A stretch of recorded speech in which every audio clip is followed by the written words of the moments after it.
Hello, I'm Laura Furiosi, divorced mother of 3, and I'm here with my mother, Lynette Galvin, with 35 years' experience in family law. You're listening to the Divorce Course podcast. Through our candid discussions, we hope to help you through your divorce or de facto separation. We will be answering the most commonly asked questions and covering the stages and steps that you will face on your way to freedom. Are you dealing with a narcissist or an ex with narcissistic behaviour and have to navigate the world of co-parenting as well? Well, then this episode is for you. Today, we've got back the ever-popular Mia from Grey Rock Consulting, who is going to help us navigate and discuss all the topics and issues related that we can cover in 40 minutes related to parenting, co-parenting, kids and narcissistic behaviours. Welcome, Mia. Thank you so much. I'm so excited to be back. Hello, Mia. So I've got to get you back. People were asking questions, so we're going to be asking some of those questions to you today. And of course, Mum, welcome. You are always welcome. Bringing your wisdom and legal hat into the ring. That is what we always need in the world of divorce. So let's get started. First of all, we're going to talk about navigating co-parenting, and if anyone's out there listening, they may have faced some difficulties with a narcissistic ex or behaviours of such where they're trying to get some plans in place, whether it is trying to come up with the parenting plan or whether it's just trying to figure out when you're going to pick up little Johnny from school because it's raining and they don't have soccer. What kind of things do your clients come across, Mia, and how can people deal with that, which sounds like a really simple request to be like, hey, it's raining, soccer's cancelled, can we do the pickup here? But when it comes to someone with a narcissistic personality or the behaviours of such, it turns into this huge giant drama. And how do you help your clients deal with that? Yeah, that's a really common one. I think probably the starting point is that you really can't co-parent with these people. There's no co in it. And I know that, in the courts and things like that, they use all that terminology. But in the famous words of Dr. Ramani, who's incredible in this space, it is single parenting with an elephant on your back. That is what it is like. Perfect.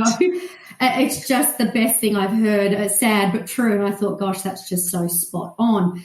So, the reality is you are dealing with someone that is not thinking about the best interests of the children. They are thinking about winning and they are thinking about controlling. How can I win?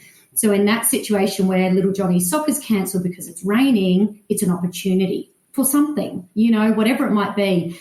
When it shouldn't be. It should just be like, yeah, no problems. I'll grab Johnny and I'll bring him to you, or whatever it might be. It's just not how it works. In my experience, if you have a parenting plan or court orders, which are so clear on where and how and when and why, it makes it that much easier. Where there's grey is where they really shine. So, if your court orders or your parenting plan is you will have little Johnny until school finishes, and then I'll pick the more clarity you have, the better. Don't leave this wishy-washy because they really do take advantage of those situations. That's so true. And I think a lot of our members, they freak out before it's even happened because they're like, something's going to happen because there's wiggle room here. There's something left up to interpretation. And I guess that's why, Mum, when you're helping write orders and guiding people through that, you say what exactly? I always say, what if this, what if that, and try to cover all of those angles. I mean, you do, I think, occasionally get the co-parent who says, no, your interpretation of that is wrong and this is the real date. And you can't go off to court over a day or a couple of hours. So, yes, I think sometimes our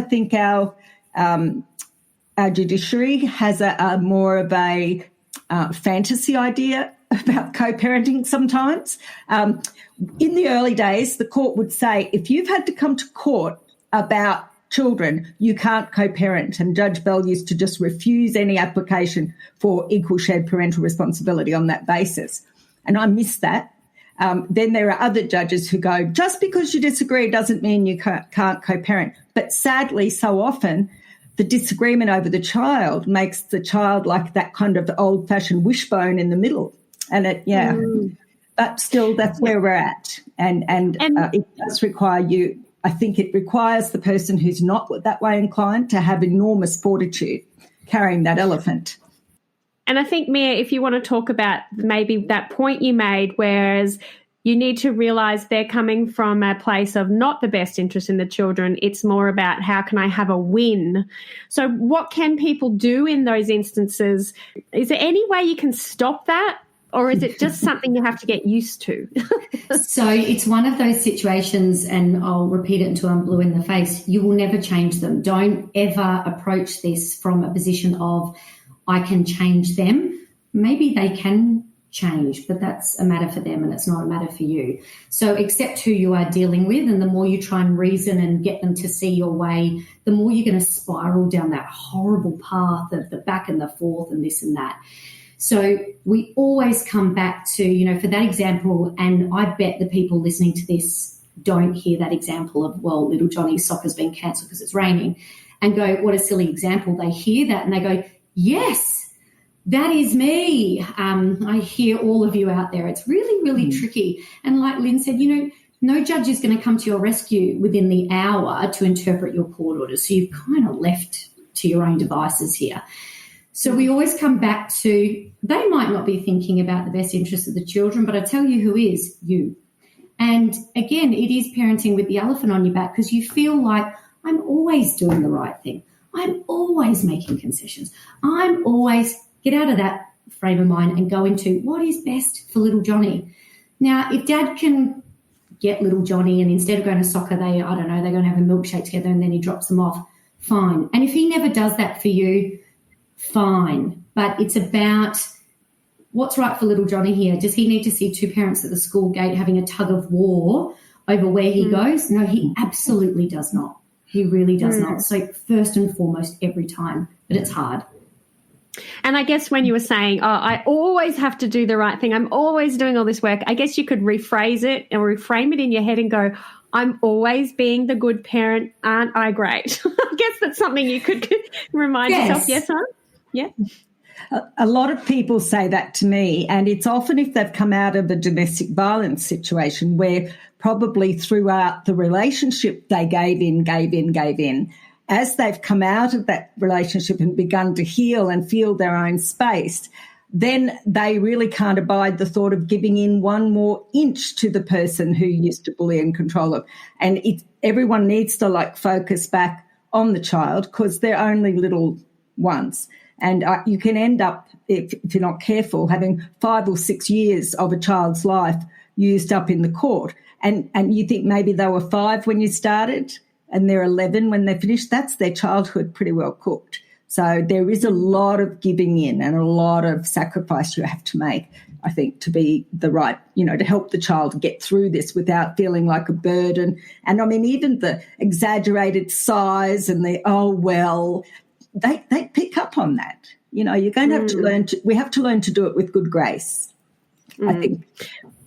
So, Mia, have you got any tips for anyone listening today? And you had some great tips for anyone listening who just has a narcissistic ex in general, but any tips for those people listening today who are literally pulling their hair out? Maybe they don't have orders yet, maybe they do, but how to navigate that space of obviously not co-parenting, but carrying an elephant on their back?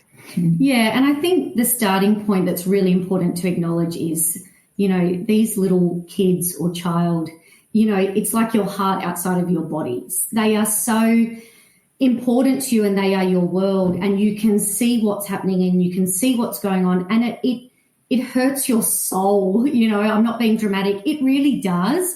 So, it's all well and good for someone to say, put them first, when you're like, this is really hurting me. It really, really hurts. I get it and I see it. And I see all of you, and it's really, really tricky. But a really big, important starting point is accepting what you can and can't control. There are certain things that are completely out of your control. When they introduce a new partner, unless you've got court orders that have rules around it, when they introduce new partners, whether they feed them junk food every night, all those sorts of things where you're like, but he's feeding him McDonald's every night. Is it good for the child? No. Can you control it? No. And if you rush off to court and say, Your Honour, they're feeding little Johnny McDonald's every night. They don't care. It's not up there. So when you start to accept what you can and can't control, it eases the burden a bit. It frees you up a bit to go, that is out of my control. I don't like it, but it's out of my control. Very different if we're talking about safety issues and things like that. That's a very different story. So there's a lot of things that you've got to learn to let go of, and that sort of takes, the burden off a bit. Another really big one is do not speak ill of that parent to your child. Do not. It's so tempting, when little Johnny comes home and said, Dad did this or Mum did this, and you're like, yeah, that's because your mum's, don't. Do not say it to yourself, call a family member, call friends, I don't care. Just do not do that to your child, because your child did not choose this situation, and your child is going to grow up, and I promise you one day your child will be grateful that you never spoke ill of that parent to them, and they can come to their own conclusion, whatever it might be, but just don't do it. Don't involve them in adult issues either. Like, do you have the sport uniform? Is this with you? Don't burden them with this stuff. This is for you and them to figure out. And I know people are probably listening going, but I don't want to have to deal with him on this stuff. It's much easier if I ask little George where his sport uniform is. Just don't do it. Do not do it. Some other really big ones in all of this is, to lead by example to your children as well. So your own process, your healing, you implementing boundaries, you standing up for yourself, you being clear on what behaviours you will and won't accept, they see all of it. So they might not talk to you about it, they might not have the words for it, but they see it and they absorb it. And you're almost giving them the tools that they likely need themselves in navigating this. So don't underestimate the power of you demonstrating to your children grace and standing up for yourself and not being taken advantage of. All these things play a really big part. In terms of the communications and getting these things sorted out, I've said it earlier about being as clear as you possibly can, whether it's in your parenting plan or your orders, so you don't have to communicate on these things as much as possible. Really important. And that when we did that episode with you on the Grey Rock method, and it's all about being boring, turning into a rock and playing dead, basically. So they go off and unfortunately do it to somebody else. But it is really hard, I guess, for people. And we've had so many people write in going, I've got to communicate and do all this stuff with them, and I can't grey rock with them. And so we talked about, grey rocking in general for family law, if you do go to court, can look bad and can make you be painted as a bad co-parent. So what do you suggest to those people who can't do the full grey rock? Yeah. But still need to be doing the negotiating to sort out life if they haven't yet got those really detailed orders and they have to talk.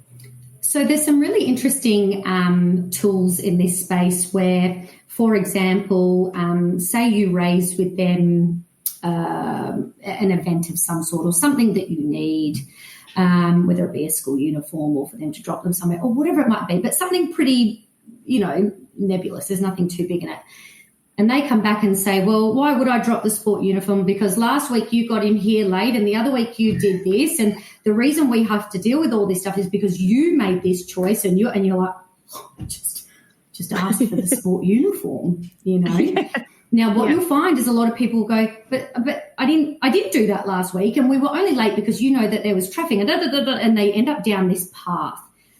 What you can do is turn it all back around and say, sorry, I just want to make sure that I'm understanding. Are you saying that you won't drop his sport uniform off so he doesn't have his uniform for sports day? Right. Turn it back, because that puts them in that spot of having to write, well, yes, and they won't. What they do want you to do is, all that sort of stuff, and instead just go, I just want to be clear, are you saying he won't have a uniform for the day? Yeah. Yeah, Mum, what do you think about that? I think you're spot on. I mean, the children have no power. If you give them the responsibility for the uniform, the poor things don't have any power. They're going to disappoint you because you've asked them to get the uniform. And they're going to be nervous to raise it with the other person because you are even nervous. But the difference between you both is you can do what you've just suggested in correspondence, write that, nail them down, and you've got them then. And they know that you have the power to take it to court. So I think the definition of stress is all that responsibility and no power. So I really, I get it. I think that kids too, when they're telling you something about the other household, even if you don't go, oh, well, mum's this or dad's that, some people inadvertently get, their radar goes up. Oh, did you now? Oh, did you? And you act really interested. And the kids go, oh, good. The way to get mum's attention is to tell us something terrible that happened at the other house or, exaggerate it. And since mum and dad don't talk, I'll get away with it. So it's a couple of things just to be wary of. And it makes the child focus on the negative in each house as well, which I think impacts on their happiness. So that's two things there really. It's they throw you a big diatribe of accusations and they want to turn a simple request into a fight. It's all about sifting through and drilling down really all the fluff and then going, oh, okay, what are they actually saying? And then, putting it back on them and going, so what you're really saying is you won't, or are you really saying no? Yeah. And you're right, they're not going to ever say they're not going to say no. And I think that's a really good strategy. And I think, Mum, you've suggested to some of our members before, if it really upsets you, because sometimes hearing some of those accusations and threats and things can really upset you. Mum has suggested putting it through, and I'm sorry, I hope I don't offend any Donald Trump supporters, but the Donald Trump voice. And there's a website you can put it in, and it literally says it in his voice. And it kind that's hilarious. It's great. You know that he sometimes says things that aren't always true. So it kind of reminds people and our members, it doesn't sound so, it sounds a bit silly now. I have and clients that use that. Yeah, it's great. Yeah. But if you can remind yourself to put it in a comic way of like, really, you're going to go down this, which I understand, like we've said before, Mia, it is really hard because it is your children are your children are you. It hurts you. And I think maybe one thing, I don't know if either of you have noticed this, but some people find it really hard to understand that they don't think like you. You would assume that the other parent would love the children just as much. And a lot of members have said, I don't understand because they must love the children the way I do. Why would they deliberately make them go without the sports uniform or without missing soccer? How do you get people to work through that to understand they don't think the same way?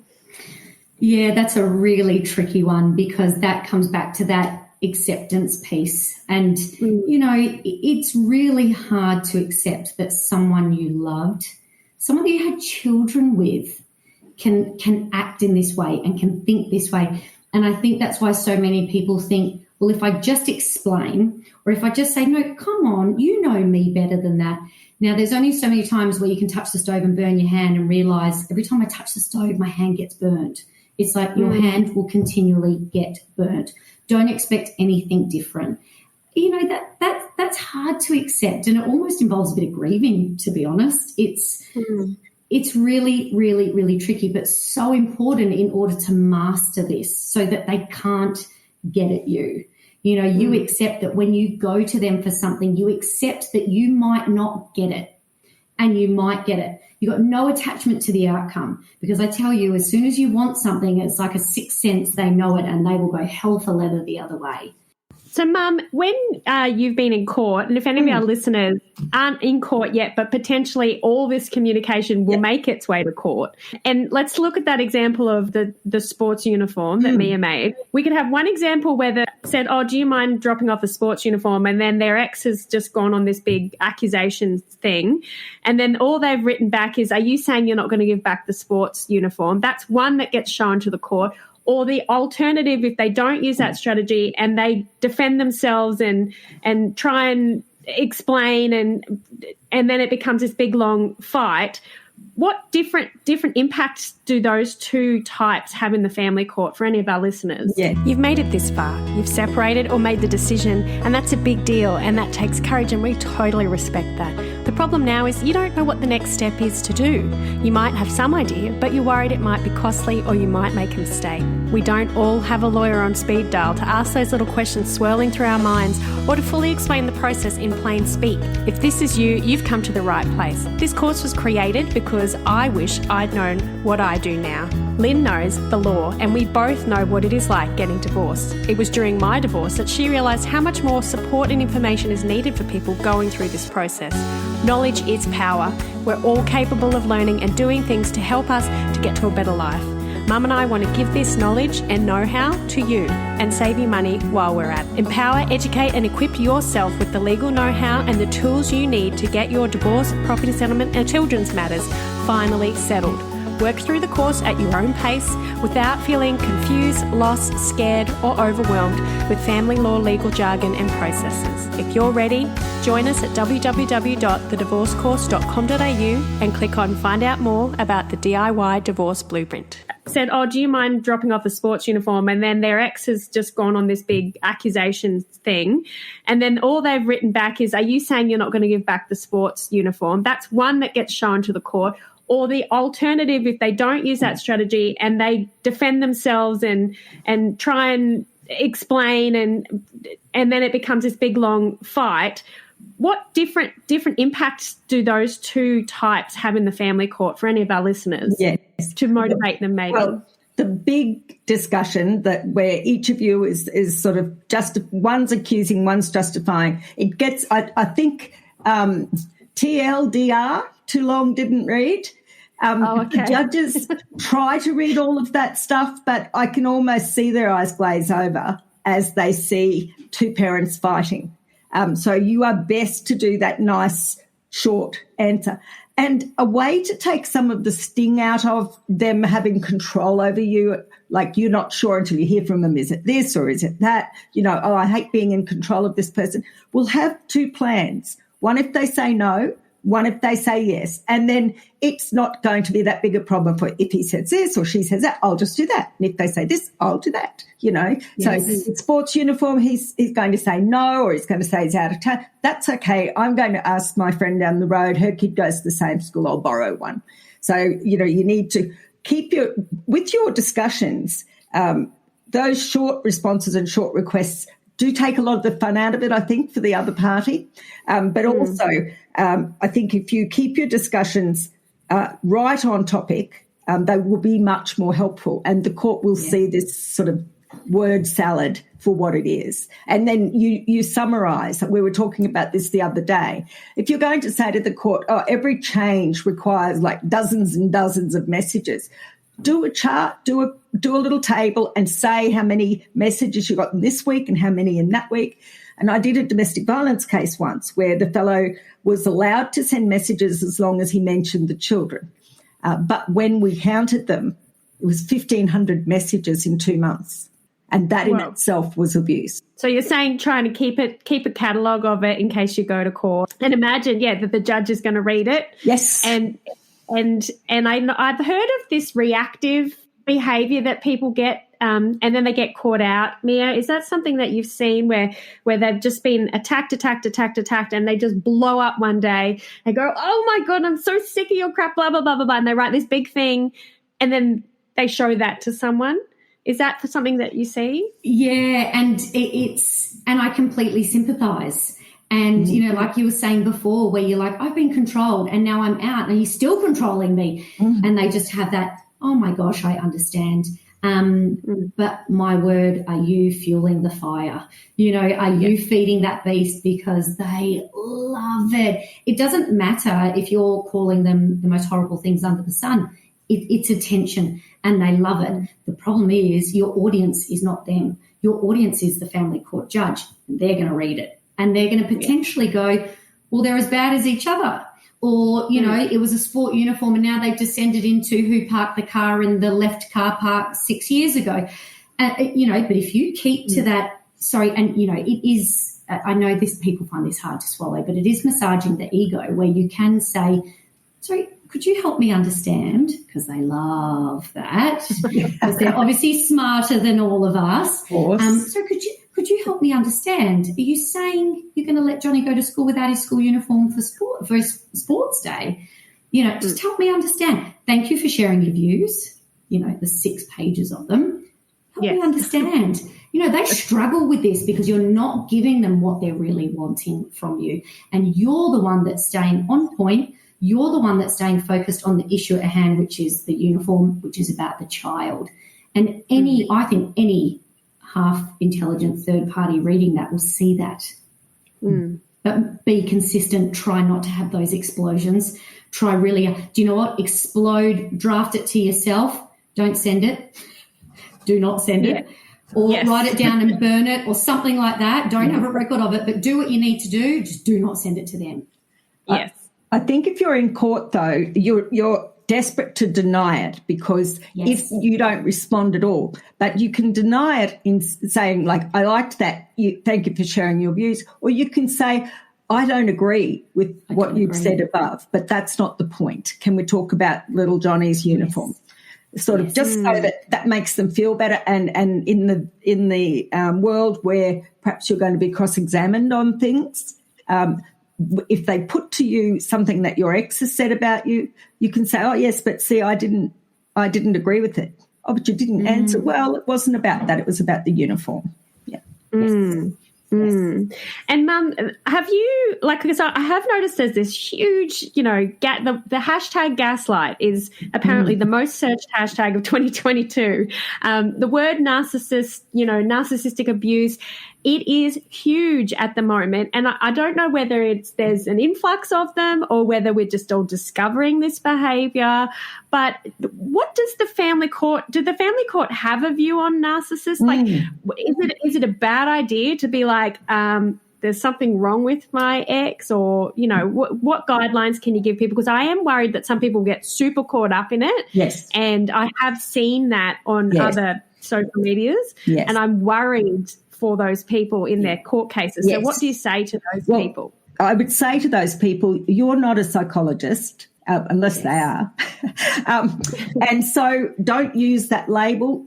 Describe the conduct. And when they describe the conduct, I can tell you from 35 years of this, they are describing conduct that is as old as the family court. It's just we didn't have a word for it.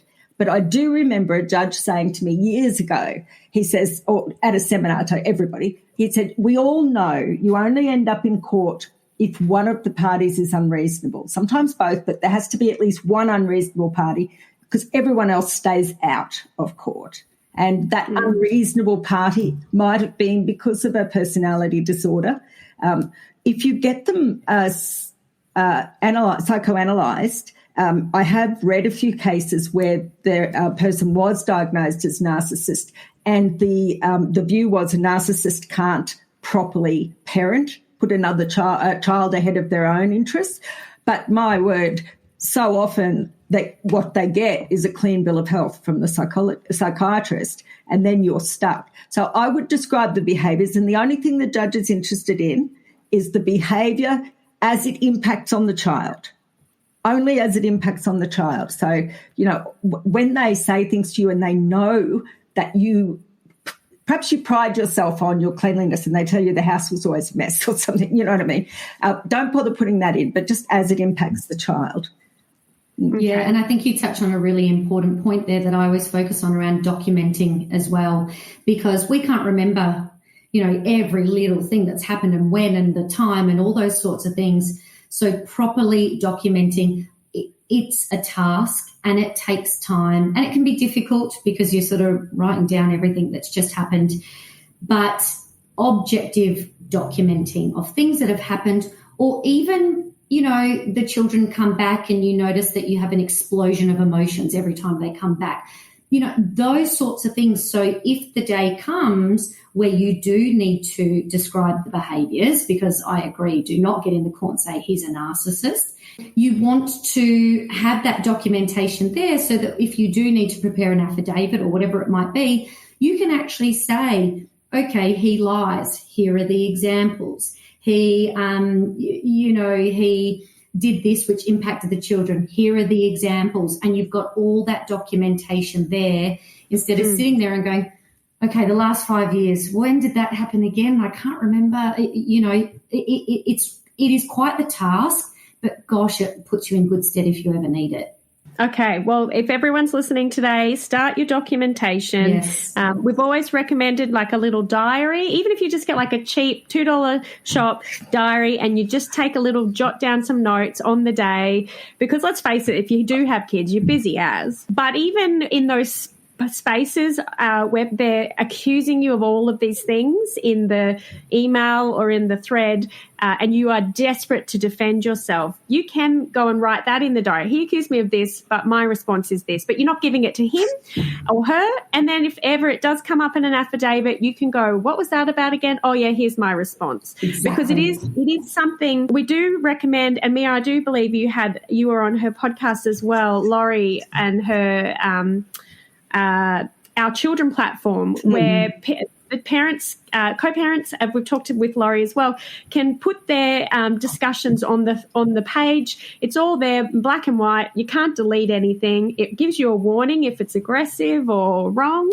And that is a great platform to use if you do have an ex with narcissistic behaviours, because they can't then say, you didn't tell me, or I didn't say that. Yes. However, you can end up getting yourself into that battle of responding and arguing, as some of our members have said. So don't use that platform for that either. Maybe keep a diary for that as well. But at least you can say, I'll refer to this thread or this date, or just to remind yourself. But getting across all of that, and it is a lot, and we probably should do a whole episode again on just the court side of things, family reports and all that sort of stuff, because I think that is another topic. But with the kids, if they've got a narcissistic behaviour parent, you're not co-parenting properly, you're carrying that elephant on your back.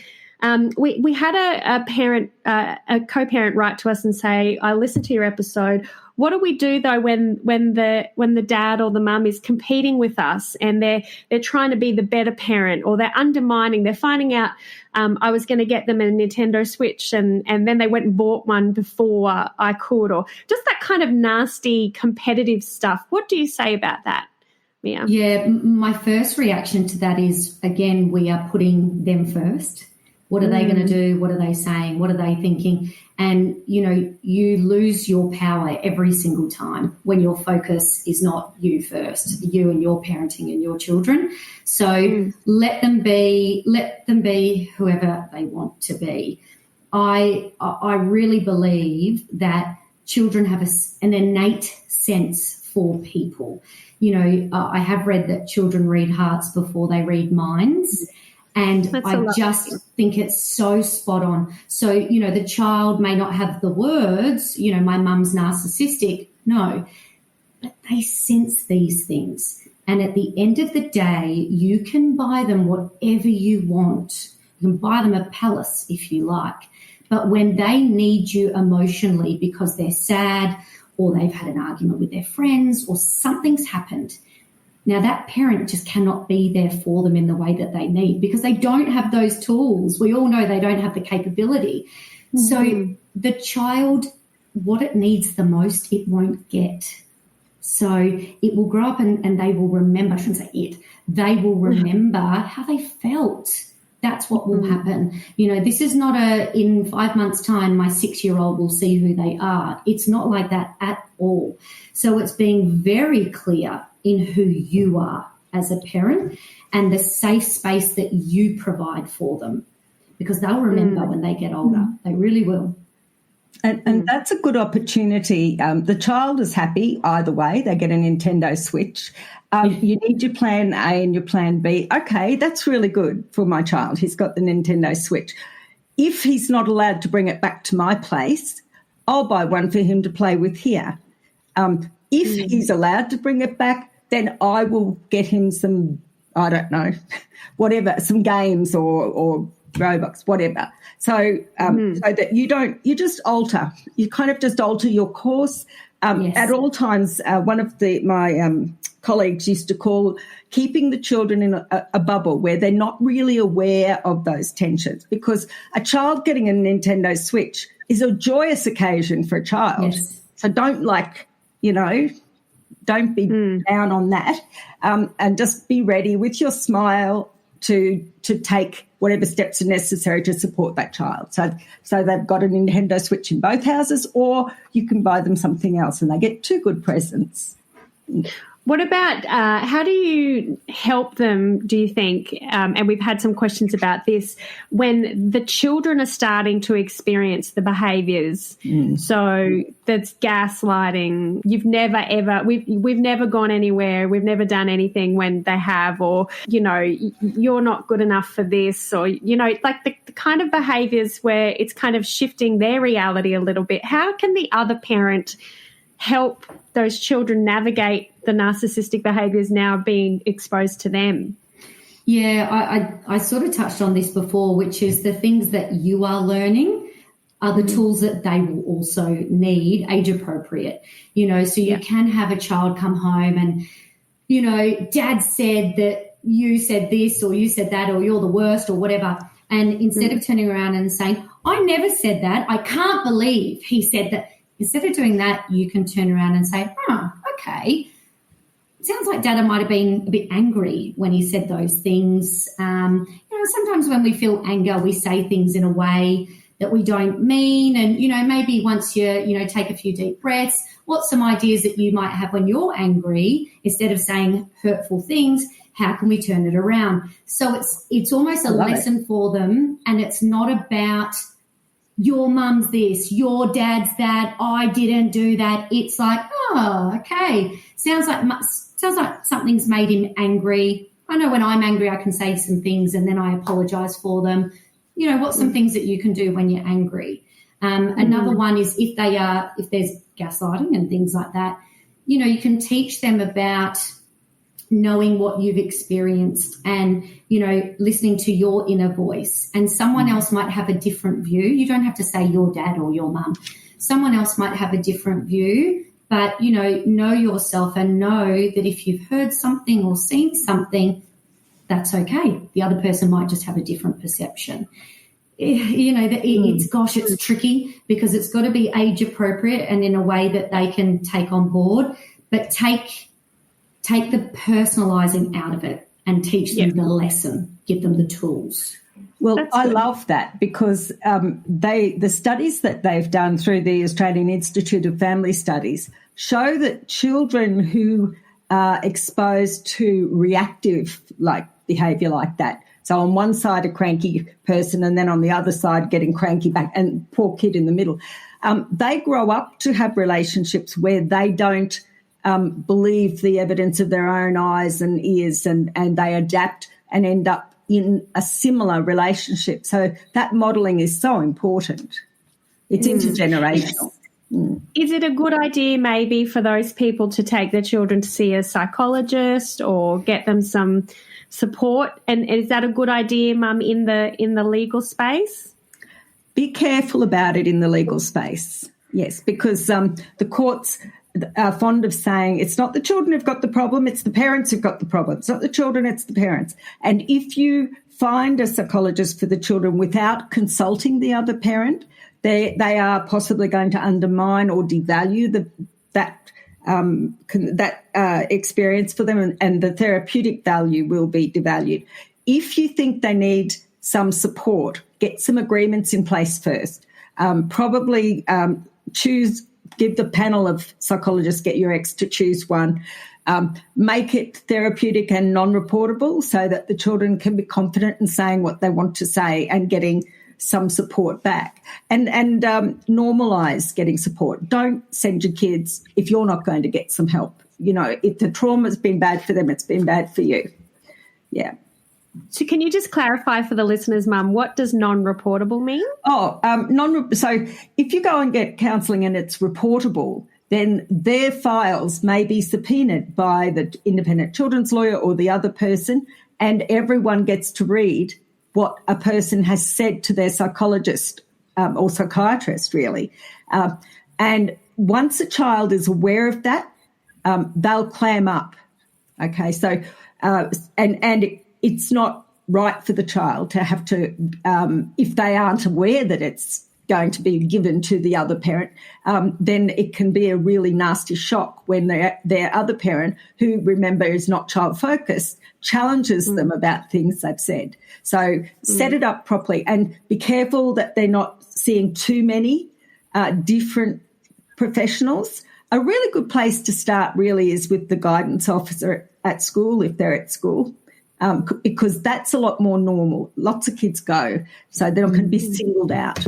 Wow, what a minefield. So, Mia, let's circle back to you and in your expertise and the people that you've dealt with, is there anything that you've seen that people get tripped up by, any mistakes that you see? And I know we've kind of talked about a couple, but what are those main things that people could take away today and just make sure that they don't do the same? Yeah, anything to do with children is ripe for tripping up. It just there's not one area when it comes to your child that I could say, oh, this won't upset you, because it is your child. So it's a ripe area. But I think to always try and remember that, they are aware of that and they know that what's really going to get you is the children. They know that. Now, it's so many levels of not okay, but we can't fix that right now. And the reality is, knowledge is power. And once you know that, and once you know who you are dealing with, and that they are thinking about baiting you and getting a reaction and winning, then you can I was going to say play it. It's not a game, but you can play it differently. And you have to play it differently. Because continually getting on this roller coaster and explaining and justifying, it's not serving you and it's not working. So to get off the ride, you do have to do things very differently. It's just hard with kids because you do anything for them.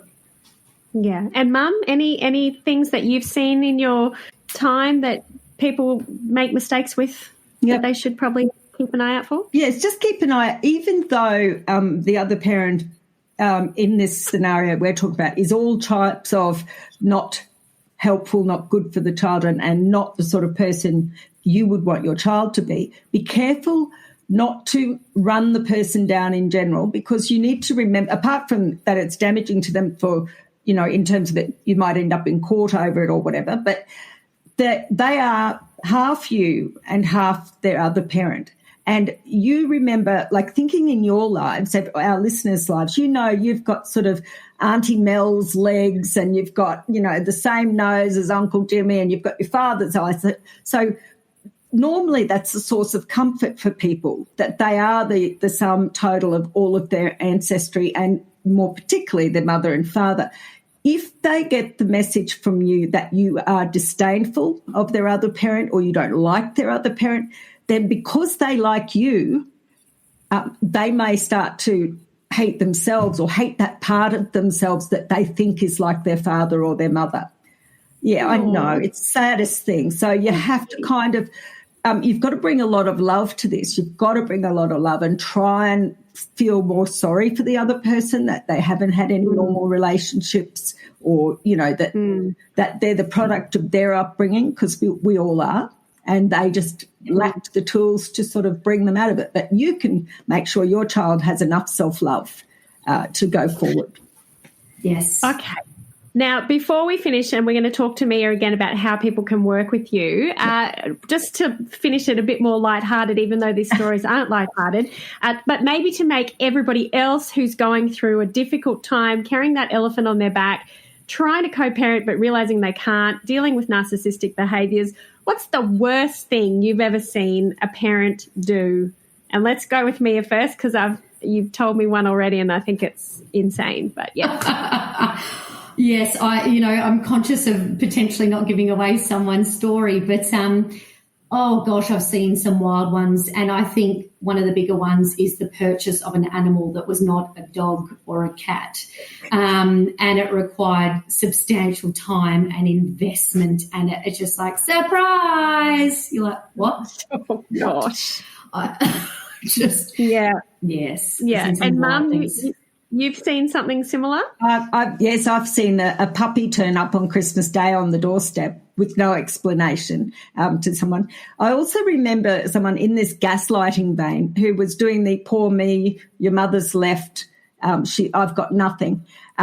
Even though my client left half of everything, he let the children think that he just had one bowl, and the children ate their cereal sitting at the table. One used the bowl, then they rinsed it out. The second one used the bowl, third one. And the children who think that their other parent, the one that they're not with all the time, or, the other parent, if they think they're not okay, they will worry and they'll fret and they'll begin to look at you as, because you're trying to cope and not break apart, they're going to see you as, the one who's the meanie. So that is a true story and, just terrible. Well, so I guess as horrible as those stories are for those poor children and the co-parents, I guess if anyone's listening, you're not alone. And I know a lot of our members and a lot of our listeners say the reason they listen to our episodes is because they feel like they're the only person in the world going through this hell. And you're not. There are people whose parents are telling them they only have one bowl and one spoon. There are people who are turning up with animals at the door on Christmas Day with no explanation. So you're not alone. This happens. People are going through it. And if you're really struggling, you, of course, can do our course. And, of course, if you're struggling with the communication side and dealing with the inner work that you need to do, Mia, how can people work with you?